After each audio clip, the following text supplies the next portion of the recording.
Okay, so it started in Asheville, North Carolina. I would have to say the 24 Slitter Branch House in Leicester. Um, the abuse started there with the locking us in the bathrooms after the boys were adopted and everything was finalized. Um, Being locked in the bathroom, having to if we weren't locked in a bathroom, having to use pails as the restroom. Um, there were a lot of beatings because we would steal for food just to survive if Leonie couldn't come up there and give us food. Um, as I was saying before, the paperwork, sometimes we refused to do it. So when we refused to do it, it resulted in us getting more paperwork, and the amount was too much for us to finish before we ate. And so we would result in the stealing. And when we stole, that's when we would get beaten. Um, Same if we disrespected her and mouthed off to her. Now I was really mouthy when I was a teenager. The disrespect was, something that happened a lot because I was growing more into my teenage years, and I just couldn't take the discipline anymore. So I started getting mouthy, and I said, I'm not going to do the paperwork anymore, and I kind of threw the book on the floor. Um, and so it would result in having more paperwork, and then the stealing would get worse. Right. When you say paperwork, you're talking about like homework, like classwork and stuff for homeschooling, right? No, I'm not talking about classwork. I'm talking about actual sentences. Okay, so you would get a notebook, and she would give you. At first, it used to be sentences like "I will not steal" or "I will not answer back," and then it started being paragraphs on why you wouldn't do it. And the older you got, the more paragraphs you had to do. So by the time I was 15, I was doing from top to the page to the bottom of the page, and that would count as one page. So imagine one page, 2,000 pages from top to bottom. That's a lot of So work. she would do this if you were caught trying to steal food. When you say steal food, because I think you mentioned that the cabinets and such were not accessible to you. Talk about that. The cabinets were not accessible. She did have locks on the cabinets. She had locks on the fridges. She did have locks on all the doors, and the only time she would change them is when DSS came over for the boys. I remember, you know, staying up till 3 o'clock in the morning, cleaning the house, and DSS would come over at around like maybe 10, 11 o'clock, and the whole house would be clean because we stayed up all night cleaning it. Now the boys would be asleep, but it would be Mariah or myself cleaning it. Um, and we had to clean from top to bottom.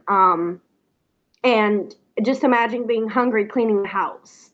And she would give us like drinks when the DSS ladies were there, but whenever they left, it was the exact same punishment. And she would have us rechange the locks and put the locks back on the doors. But even DSS knew that there were refrigerator locks and stuff like that. We sometimes would break in, and sometimes we would just steal what was ever convenient, whatever was on the counter.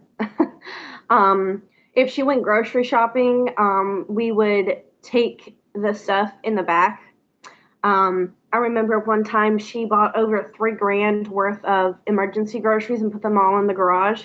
And I stole every single thing in that garage and ate it until it was all gone. And it took me about 2 weeks. Days at a time. It was very horrible. There were days where we didn't go with showers. We didn't go with baths. The only time we could turn on the bathtub or the sink was to get water. Um, and then there were times where we weren't even in the bathroom. There was a closet underneath the steps in the Sutter Branch house. And we all crammed in there, the Blake, I, and London. And we stayed there. And the only time we took bath or a shower was when we went out in public to go to grocery shopping. Did you get a chance to tell the DSS person any of this? No, I You did not. No, like you were never alone with this person that came to check on you? no. And How does it they make you weren't feel? I checking mean, on you're us. They weren't checking on us. They were there for the boys to finalize the adoption. They were coming over and having meetings and stuff like that with Ava.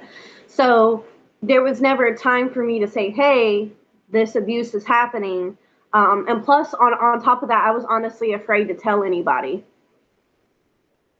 Um, the fact that I never received a phone call from anyone that was Blake, that's a lie right there. Um, the other lies that were said were that he went to Walmart on, I believe it was Hamley and Morganton.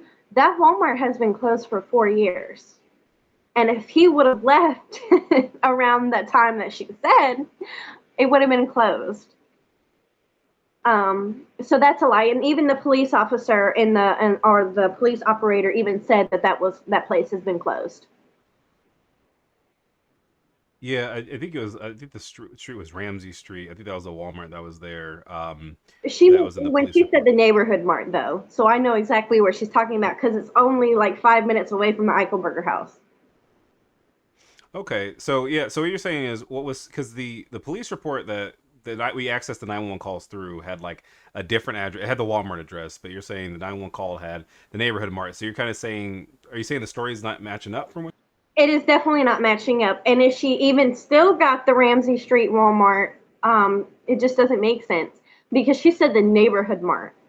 There's no neighborhood mart on Ramsey Street except for the Pamela and Morganton. So that's a super Walmart. That's a major Walmart, not like a little convenience store. So even then, she's mixing up her stories.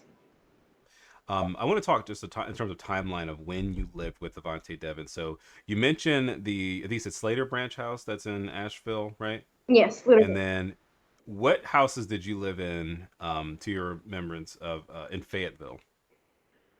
We lived on Larkspur. Now I cannot remember the address. I believe it's 603 Larkspur, if I'm correct, um, or 604.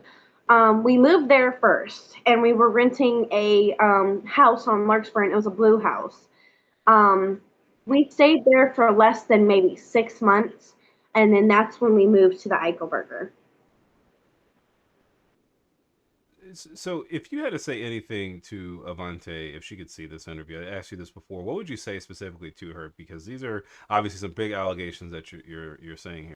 They're actually proven true by detectives and everything, but um, I want to ask her a question of why.